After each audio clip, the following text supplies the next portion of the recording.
नमस्कार दोस्तों, spine chilling entertainment की इस नई वीडियो में मैं यानी कि मिस्टर एस आप सभी का तहे दिल से स्वागत करना चाहता हूँ।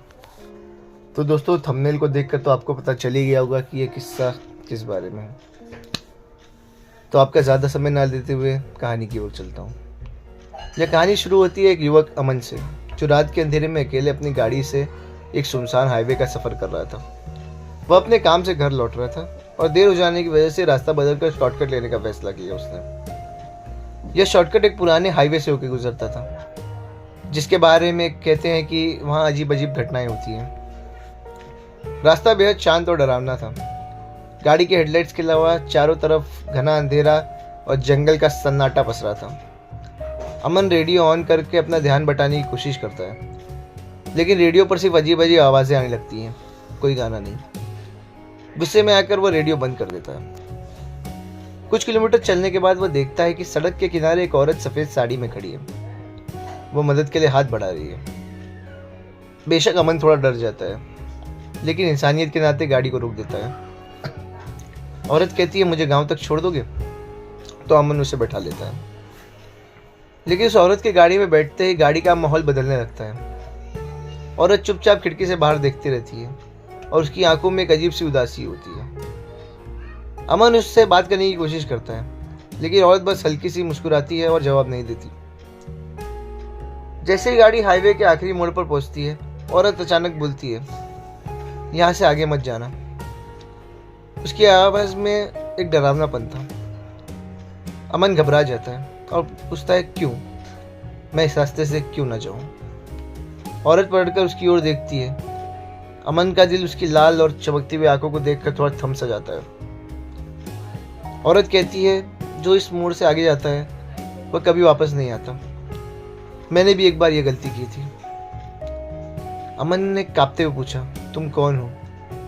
औरत मुस्कुरा कर जवाब देती है, मैं वही हूँ जो तुमसे पहले इस रास्ते पर सफ़र कर चुकी थी।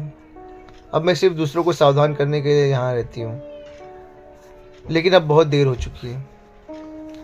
गाड़ी अचानक बंद हो जाती है और चारों तरफ धुंध छा जाती है। अमन महसूस करता है कि वह हाईवे पर अकेला है।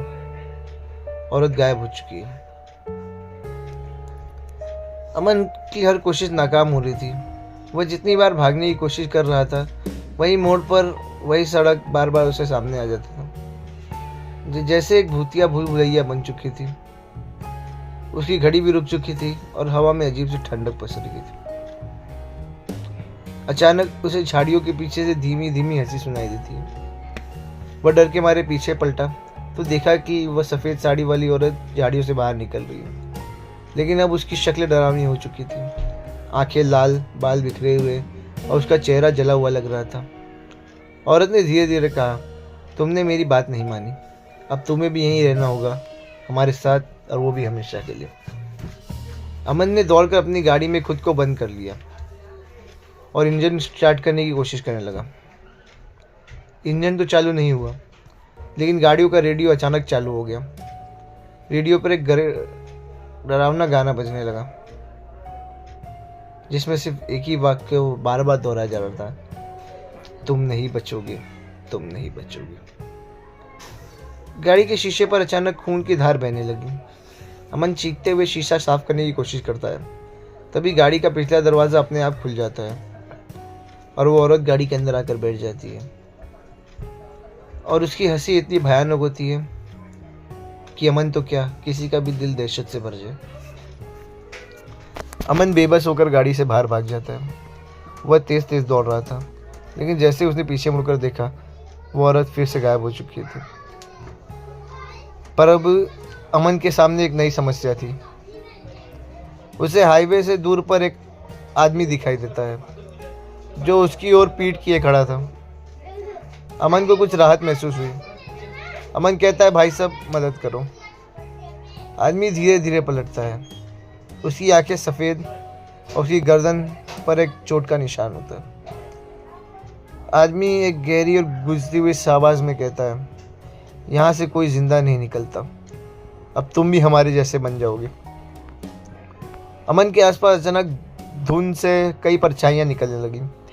वे परछाइयाँ इंसानों की तरह लग रही थीं, लेकिन उनकी आंखें सफ़ेद वे अमन की ओर ही बढ़ने लगे। अमन के पैरों में जैसे जान ही नहीं बची। वह वहीं सड़क पर गिर पड़ा। परछाइयाँ उसे घेर कर उसके कानों में फुसफुसाती रही, हम सब तुम्हारे जैसे थे, अब तुम हमारे परिवार का हिस्सा हो। अमन ने हिम्मत जुटाकर एक आखिरी बार भागने की कोशिश की। वह दौड़ते दौड़ते हाईवे के किनारे एक खाई तक आ पहुंचा। खाई के नीचे देखने पर उसे कई गाड़ियों के मलबे दिखाई दिए। वहां इंसानी कंकाल भी पड़े हुए थे। ये वही लोग थे जो इस रास्ते से गुजरने की गलती कर चुके थे। उसके कानों में गूंजता हुआ एक डरावना सच उभरा, जो इस हाईवे पर कदम रखता है उसकी आत्मा यहीं कैद हो जाती है। अचानक अमन का शरीर हवा में उड़ गया। उसने महसूस किया कि उसकी आत्मा कोई शरीर से बाहर खींच रहा है, और फिर अंधेरे में उसकी चीख गूंजने लगी। अमन का शरीर हवा में उठा हुआ था और आत्मा धीरे धीरे खींची जा रही थी। चारों तरफ भूतिया परछाइयाँ उसकी ओर बढ़ रही थी। उसकी आंखें बंद हो चुकी थी और वो अपनी मौत को स्वीकार करने की कगार पर ही था। तभी उसकी शर्ट की जेब में रखे महाकाली के लॉकेट तेज से चमक निकलती है। लॉकेट की चमक इतनी तीव्र थी कि अंधेरा तुरंत फीका पड़ने लगा।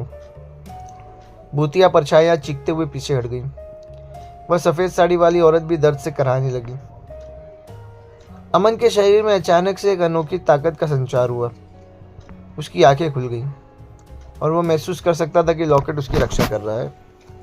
अमन ने लॉकेट को अपने हाथ में पकड़ा और जोर से चिल्लाया, तुम लोग जो भी हो, मैं तुम्हें हराऊंगा। लॉकेट की रोशनी से भूतिया परछाइयों का वजूद जैसे मिटने लगा। चारों ओर तेज हवा चलने लगी और वो सफ़ेद साड़ी वाली औरत अपनी आखिरी चीखने लगी। हाईवे पर फैला अंधेरा अचानक गायब होने लगा और धीरे धीरे अमन का शरीर जमीन पर वापस आ गया। लॉकेट की चमक ने अमन के चारों ओर एक सुरक्षा का घेरा बना लिया था। वह कांपते हुए उठा और अपनी गाड़ी की ओर दौड़ा। इस बार गाड़ी का इंजन तुरंत स्टार्ट हो गया। अमन ने लॉकेट को ध्यान से पकड़कर गाड़ी चलाना शुरू किया।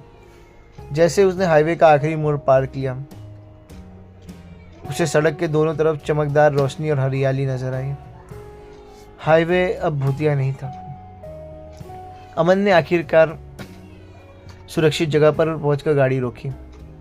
उसने अपनी जेब में महाकाली के लॉकेट को निकाला और उसे श्रद्धा से देखा।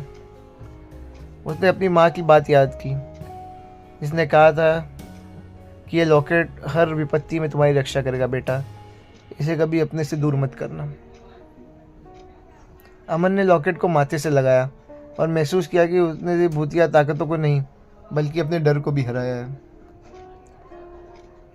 तो दोस्तों, इस कहानी से हमें यह भी सीख मिलती है कि सच्चा विश्वास और साहस से किसी भी विपत्ति का सामना करने के लिए सबसे बढ़िया हथियार होता है।